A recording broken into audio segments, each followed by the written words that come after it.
Presidency में हो रहा था, और वो एक कमेटी थी जिसको कश्मीर कमेटी कहा जाता है, जिसका इंचार्ज किसको बनाया, एक ब्यूरोक्रेट जो बहुत मगरूर किस्म के इंसान थे, अल्लाह उनको बख्शे उनकी रूह को। अजीज़ अहमद उनका नाम था, सब दुनिया जानती है।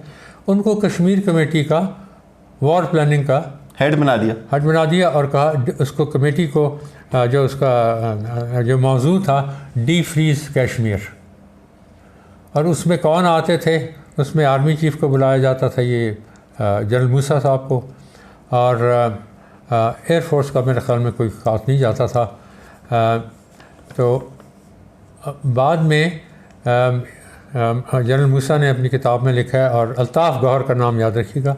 अल्ताफ़ गौहर जो थे उसके प्रोपेगेंडा ज़ार थे ना अयूब खान के, बिल्कुल। वो सारा डेकेड ऑफ रिफॉर्म वगैरह में पहले आपको दिखाई है उनकी किताब, बिल्कुल, कि वो डेकेड ऑफ रिफॉर्म की कोई बात नहीं, ड्रामा था सब। अल्ताफ़ गौहर एक बहुत ज़हीन आदमी था, इसमें कोई शक नहीं।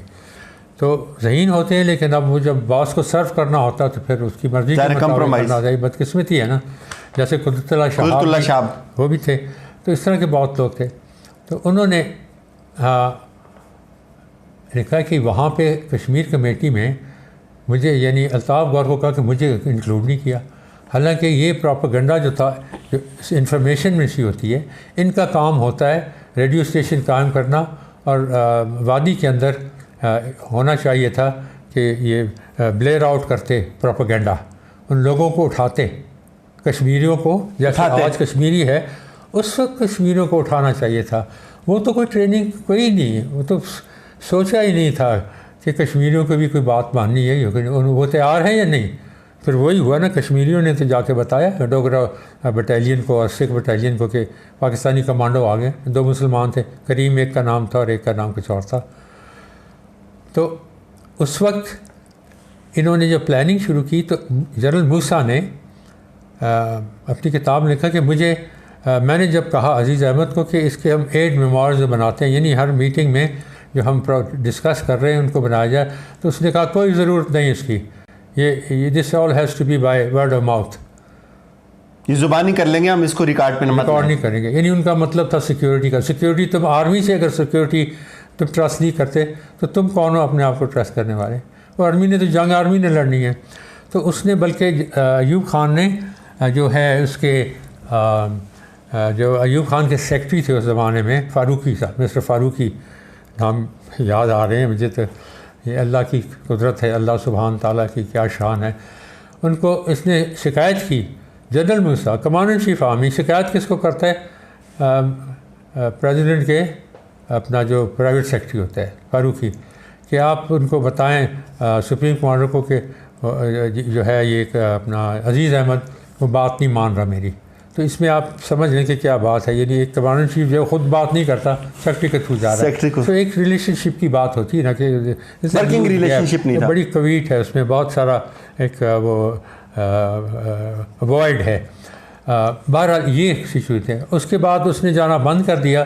तो फिर उसने ऑर्डर किया कि CGS को जाए या मिलिट्री। तो जनरल गुल हसन एक मीटिंग में गया उसने जब जाके मीटिंग में देखा कि ऐसे अलूल फलूल बातें हो रही हैं इधर उधर की, और उसको अजीज़ अहमद जो है वो फू फार्म में वो उनको जो आर्मी का यानी एक ब्रिगेडियर बैठा हुआ है और वो बड़ा मतलब पेशा वराना बने, उनको अंग्रेज़ों की किताब पढ़ के सुना रहे हैं कि डिसिप्लिन के जो आर्मी के डिसिप्लिन होता है उस पर क्या होता है, और ये किताबें आप पढ़े। ये अजीज़ अहमद कर रहे थे। उसके बाद उसने अजीज़ अहमद अपना जनरल गुल हसन ने वहाँ पर एक मेजर को भेजना शुरू कर दिया, उसको बताने के लिए कि हमें आपकी अहमियत हमें पास ये है, अगर ये जंग करनी है तो फिर हमें उस लेवल पे बात की जाए और हमें बताया जाता कि हम उसकी प्लानिंग करें। बहरहाल लेकिन ये तो प्रेसिडेंट की ड्यूटी थी ना कि वो देखता कि ये आर्मी का कमांड चीफ, उसका CGS और वो बैठे हों। अजीज़ अहमद को बल्कि एक मेंबर होना चाहिए था वहाँ पे, ना कि इंचार्ज ऑफ कमेटी। तो यहाँ से तो प्रॉब्लम शुरू हुई है। लेकिन इसमें सबसे बड़ा जो घरावना बात थी, और जो कि ये अपना जो उनके ये प्रोपेगेंडा थे, अपना क्या नाम है, अजीज़ नहीं प्रोपेगेंडा वज़ार भाई, आपने बात नहीं सुनी, अल्ताफ़ गौहर। इन्होंने किताब में लिखा है, मैं आपको दिखा दूंगा, आप पढ़ लीजिए खुद। उन्होंने लिखा है कि इस वक्त जब ये प्लानिंग हो रही थी तो असर ख़ान को, कमांडर इन चीफ एयरफोर्स को, एक प्लान के तहत उनको अंधेरे में रखा गया कि उनको नहीं बताना ये। और उसने ये लिखा, अब ये बात बड़ी सही है, सारी दुनिया को मालूम है, जो पढ़े लिखे लोग हैं उनको पता है कि असर ख़ान को एक तो ज़ाती तौर पे असर जो थे ये जो मूसा को उनसे हसद था, क्योंकि वो उनकी वो एक ही बिलोंग टू द फर्मेंट, वो बहुत अजीम शख्स थे। मूसा गरीब जस्ट थे और आर्मी में कोई ना अयूब ख़ान उसके मुकाबले में था, यानी जहाँ पे ऑनेस्टी, इंटेग्रिटी और विजन था वो असर ख़ान का बहुत ज़्यादा। वो तो बदकिस्मती के अयूब ख़ान बैठे हुए हैं, वो प्रेसिडेंट बन गए तो, लेकिन असर ख़ान ने कभी किसी किस्म की ऐसी बात नहीं की कि वो उनके साथ किसी किस्म की ये मतलब है यानी अपने आप को कुछ बड़ाई बताया। असर ख़ान बहुत आजिज़ इंसान थे, very humble man but a very strong in character. He was like steel, absolute steel and motor inside, उसके अंदर बिल्कुल फौलाद था उस वक्त। तो उन्होंने कहा मेरा काम सिर्फ जो है, वाहिद मेरा काम है कि एयरफोर्स को मैंने दुनिया की बेहतरीन एयरफोर्स बनाना है। कायद आज़म ने मुझे कहा था और मैं ख़ुद भी मेरा हमेशा से ये था कि मैं पाकिस्तान आऊँगा, सर्व करूँगा, तो मैं जो भी जहाँ भी हूँगा मैं अपने उसमें महकमे में उसको बेहतरीन बनाऊँगा, और वो उन्होंने पूरी कोशिश की। तो अब उनको नहीं डाला गया इसके अंदर। तो अल्ताफ़ गौहर कहता है इसकी दो वजह हो सकती है, जो आप पढ़ लीजिएगा ताकि आपको वेरासिटी पता लगे। जो मैं बात करता हूँ कि मैं ये अपनी जगह से बात नहीं, मेरी कोई मुखालफत नहीं फील्ड मार्शल अयूब ख़ान साहब के एज ए वालिद या एज ए हस्बैंड या एज ए ब्रदर।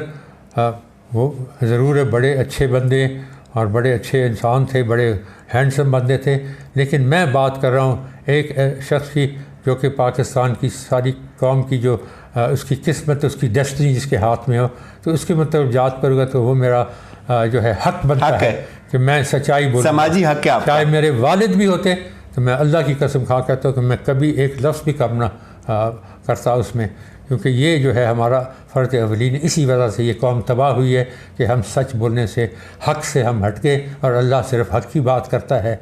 सदक़ल्लाहुल अज़ीम, सदक़ल्लाहुल अज़ीम। ये क्या है, किसको हर उसके बाद आप सदक़ल्लाहुल अज़ीम कहते हैं, लेकिन लोगों को समझ नहीं इसका मतलब क्या है। अल्लाह सच्चा है। इस्लाम की जो गढ़ है, जो जड़ है, वो सच्चाई पे है। जो सच्चाई जहाँ पे नहीं है तो वो इस्लाम का कोई ताल्लुक़ नहीं इसका। अब उनको नहीं बताएगा तो वो कहते हैं उसकी दो वजूहात थी।